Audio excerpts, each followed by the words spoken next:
अच्छा, एक सिचुएशन सोचिए। आप एक नीलामी में हैं। माहौल में एक अजीब सी टेंशन है। लोग घर, दुकान, जमीन, इन सब पर लाखों की बोलियां लगा रहे हैं। तभी नीलाम करता एक ऐसी चीज सामने लाता है जिसे देखकर सब हंस पड़ते हैं। एक 4 मंजिला सीढ़ी, बस एक सीढ़ी जो कहीं नहीं जाती, किसी बिल्डिंग का हिस्सा नहीं है, बस अकेली खड़ी है। जाहिर है ये बेकार है, लेकिन आज हम जिन स्रोतों पर बात कर रहे हैं उनके लेखक ने ठीक यही किया। उन्होंने $33,500 में वो बेकार सीढ़ी खरीद ली। और जब मैंने ये पढ़ा तो पहली बार में ये किसी अमीर इंसान का मजाक ही लगा। लेकिन ये कहानी मजाक से बहुत गहरी है। ये सपनों, मकसद और कामयाबी को देखने का हमारा जो नजरिया है ना, उस पर एक बहुत बड़ा सवाल खड़ा करती है। आज की हमारी ये बातचीत इसी अजीबोगरीब खरीदारी के पीछे छिपे गहरे मतलब को समझने की कोशिश करेगी और साथ ही उन आम धारणाओं को भी तोड़ेंगी जो हमें अपने सपने पूरे करने से रोकती हैं। हाँ, क्योंकि ये सिर्फ एक सीढ़ी नहीं थी, इसके पीछे एक कहानी थी। जब लेखक 15 साल के थे और उनके पास रहने को घर नहीं था, तो एक रात उन्होंने ऐसी ही एक फायर एस्केप वाली सीढ़ी के नीचे पनाह ली थी। वो रात उनके लिए वो सिर्फ लोहे का ढांचा नहीं थी, बल्कि एक महफूज ठिकाना थी। सालों बाद जब उन्होंने रेडियो पर सुना कि शहर एक पुरानी सीढ़ी नीलाम कर रहा है, तो उन्हें लगा कि ये यूनिवर्स का एक इशारा है। और यहीं पर यह बात दिलचस्प हो जाती है कि कैसे एक बिल्कुल बेमतलब चीज किसी के लिए इतनी ज्यादा मायने रख सकती है। यह हमें दिखाता है कि जो चीज पूरी दुनिया की नजर में कबाड़ है, वो किसी एक इंसान के लिए उसकी जिंदगी के सबसे बड़े मकसद की तरफ पहला कदम हो सकती है। उस सीढ़ी ने उन्हें याद दिलाया कि वो कहां से आए थे और शायद ये भी कि उन्हें कहां जाना है। को एक नया मकसद दे दिया। उन्होंने उस पे एक वीडियो डोरबेल लगा दी और अब दुनिया भर से लोग, यहाँ तक कि स्कॉटलैंड से कोई 6 घंटे ड्राइव करके उस दरवाजे पर आता है और अपनी घंटी बजाता है। और घंटी बजाने का मतलब है वो कैमरे में देखकर अपना सपना बताता है। वो सीढ़ी जो कहीं नहीं जाती थी, अब दुनिया की सबसे अनोखी ड्रीम फैक्ट्री बन गई है। ये उस मनोवैज्ञानिक सच को सामने लाता है जिसे हम अक्सर नजरअंदाज कर देते हैं। अपने सपने को आवाज देना, उसे किसी के सामने कहना, उसे हकीकत बनाने की तरफ सबसे पहला और सबसे जरूरी कदम है। जब तक सपना सिर्फ हमारे दिमाग में है, वो एक ख्याल है। जैसे ही हम उससे बोलते हैं, वो एक संभावना बन जाता है। उस सीढ़ी ने लोगों को बस यही एक छोटा सा लेकिन बहुत शक्तिशाली मंच दिया। और ये सारा सिलसिला शुरू कैसे हुआ? लेखक को टिकटॉक पर एक ट्रोल ने कमेंट किया, कुछ मजाक उड़ाया होगा। तो लेखक ने उसके जवाब में एक वीडियो बनाया और सिर्फ एक सवाल पूछा, तुम्हारा सपना क्या है? ये सवाल सुनने में जितना आसान है ना, इसका जवाब देना उतना ही मुश्किल। इसने लाखों लोगों को रोककर सोचने पर मजबूर कर दिया और यहीं से सफलता के बारे में हमारी सोच की परतें उधड़ने लगती हैं। सही कहा। स्रोत इस बात पर जोर देते हैं कि हम सफलता के कुछ ऐसे मिथकों के साथ जीते हैं जो हमें आगे बढ़ने ही नहीं देते। पहला और सबसे बड़ा मिथक है, जितनी ज्यादा मेहनत करोगे उतने ज्यादा भाग्यशाली बनोगे। अब ये सुनने में तो बहुत अच्छा लगता है, हमारे बड़े बुजुर्ग भी यही कहते आए।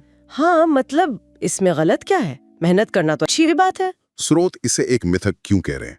क्या वो मेहनत करने से मना कर रहे हैं? नहीं, बिल्कुल नहीं। यहाँ पर बारीकी को समझना होगा। स्रोत ये नहीं कह रहे कि मेहनत मत करो, वो कह रहे हैं कि सिर्फ मेहनत को ही कामयाबी की गारंटी मान लेना एक जाल है। ये हसल कल्चर वाली सोच हमें एक ही ढर्रे पर दौड़ाती रहती है। हम इतना व्यस्त हो जाते हैं कि रुक कर ये सोचने का मौका ही नहीं मिलता कि क्या हम सही दिशा में भाग भी रहे हैं या नहीं।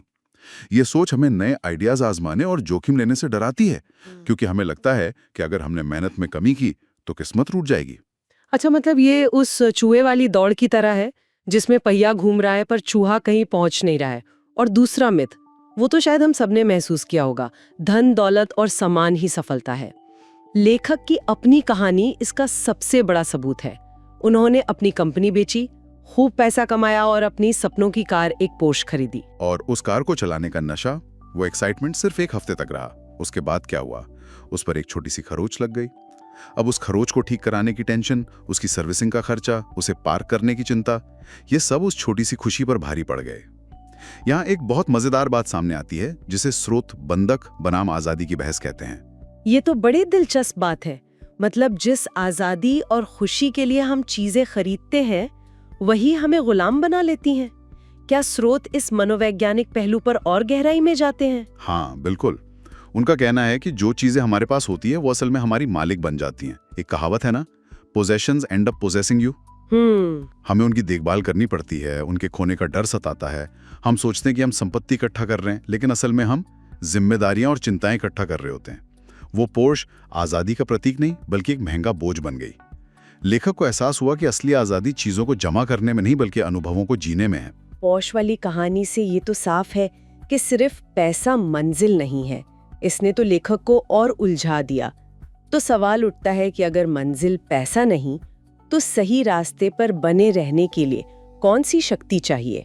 यहीं पर स्रोत उद्देश्य या क्यों की बात करता है। बिल्कुल, एक सपना बिना उद्देश्य के एक पतंग की तरह है, बिना डोर के। वो उड़ तो सकता है पर दिशाहीन होकर कहीं भी गिर जाएगा।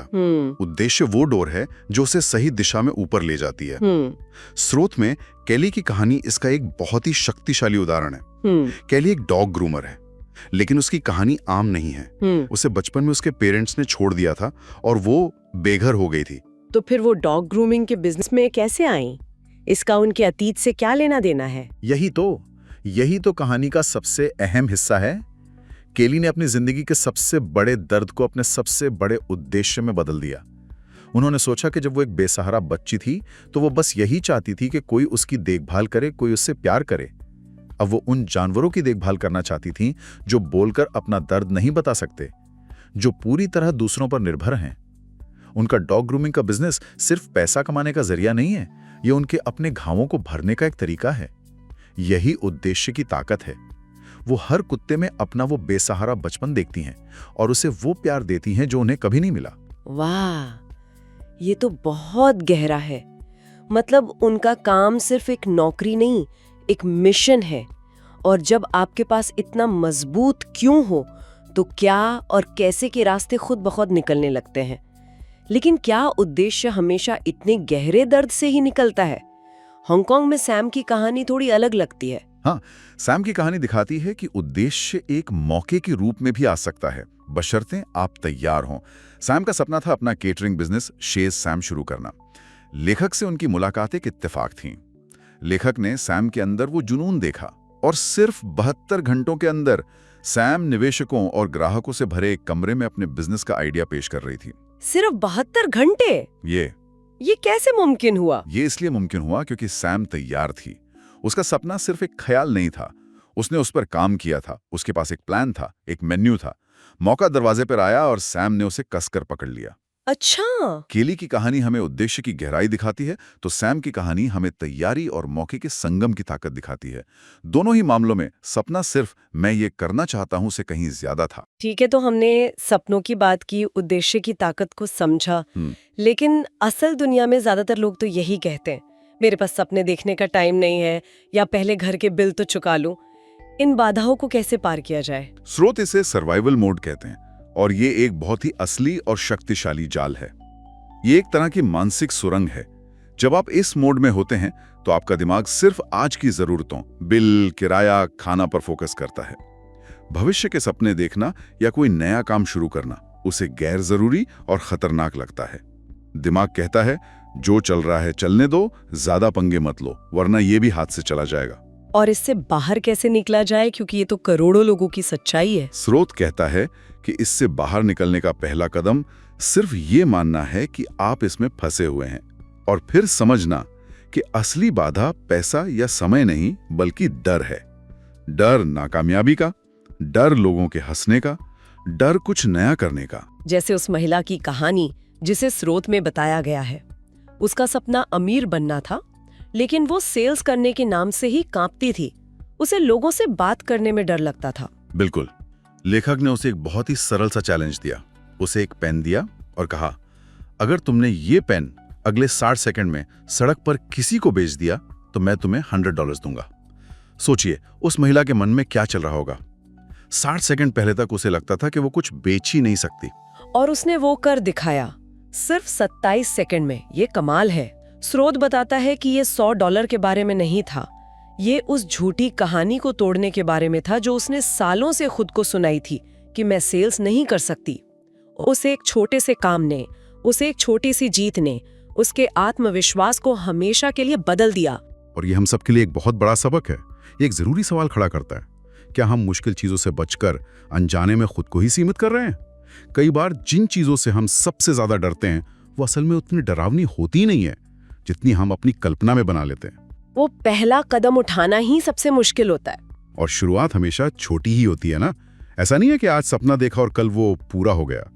लेखक ने जब अपना पहला YouTube वीडियो बनाया था तो उसे सिर्फ 150 व्यूज मिले थे। अगर वो वहीं रुक जाते तो आज लाखों लोगों तक उनकी बात नहीं पहुंच रही होती। सही बात है, उन्होंने हार नहीं मानी, वो लगे रहे, सीखते रहे, खुद को बेहतर बनाते रहे। और 4 साल बाद उनके 1-2 घंटे के वीडियो को 15 लाख लोगों ने देखा। सफलता रातों रात नहीं मिलती, ये धीरे धीरे छोटी छोटी जीतों को, छोटी छोटी कोशिशों को रोज रोज जोड़कर बनती है। वो 150 व्यूज 15 लाख व्यूज की नींव का पहला पत्थर थे। तो आज की इस पूरी बातचीत को अगर समेटें तो इसका मतलब क्या निकलता है? मेरे लिए तो सबसे बड़ी बात यह है कि एक बेकार सी दिखने वाली सीढ़ी सपनों का एक शक्तिशाली प्रतीक बन सकती है। ये कि सिर्फ कड़ी मेहनत या ढेर सारा पैसा सफलता की गारंटी नहीं है, जब तक आपके पास एक मजबूत क्यों ना हो। और ये कि सपनों को हकीकत में बदलने के लिए किसी बड़े चमत्कार का इंतजार नहीं करना है। शुरुआत एक छोटा सा कदम उठाने से होती है, चाहे वो अपना सपना किसी को बताना हो या किसी ऐसे काम को करना हो जिससे आपको डर लगता है। इन सभी स्रोतों के आखिर में एक बहुत ही मजेदार और सोचने पर मजबूर करने वाला आइडिया दिया गया है, जिस पर श्रोता सोच सकते हैं। इसे #Take4 कहा गया है। ये क्या है? ये एक बहुत ही सरल लेकिन गहरी चुनौती है। ये कहती है, किसी अजनबी के साथ 4 मिनट बताइए। पहला मिनट उनकी पहचान जानने में, वो कौन है, कहाँ से हैं। दूसरा मिनट उनकी ज़रूरत समझने में, उनकी ज़िंदगी में क्या चल रहा है, उन्हें किस चीज़ की ज़रूरत हो सकती है। तीसरा मिनट उनकी मदद करने में, आप उस ज़रूरत को पूरा करने के लिए क्या कर सकते हैं। और चौथा मिनट इस विचार को आगे बढ़ाने में, उन्हें भी किसी और के लिए ऐसा करने को प्रेरित करने में। तो ये #Take4 चैलेंज एक तरह से उस सीढ़ी वाली बात का ही विस्तार है। जैसे सीढ़ी ने लोगों को अपने सपने बताने का मौका दिया, वैसे ही ये चैलेंज हमें दूसरों के सपनों को सुनने और शायद मदद करने का एक छोटा व्यवहारिक रास्ता देता है। बिल्कुल। आज की हमारी टेक्नोलॉजी से भरी लेन देन वाली दुनिया में हम असली मानवीय संबंधों को खोते जा रहे हैं। ये चैलेंज उन्हीं संबंधों को फिर से खोजने का एक तरीका है। ये बिना किसी स्वार्थ के, बिना कुछ वापस मिलने की उम्मीद के मदद करने का एक अभ्यास है। और शायद यही इस पूरी बातचीत का सार है। शायद किसी के अपने सपने को पूरा करने का सबसे सीधा रास्ता दूसरों के सपनों को पूरा करने में उनकी मदद करने से ही शुरू होता है।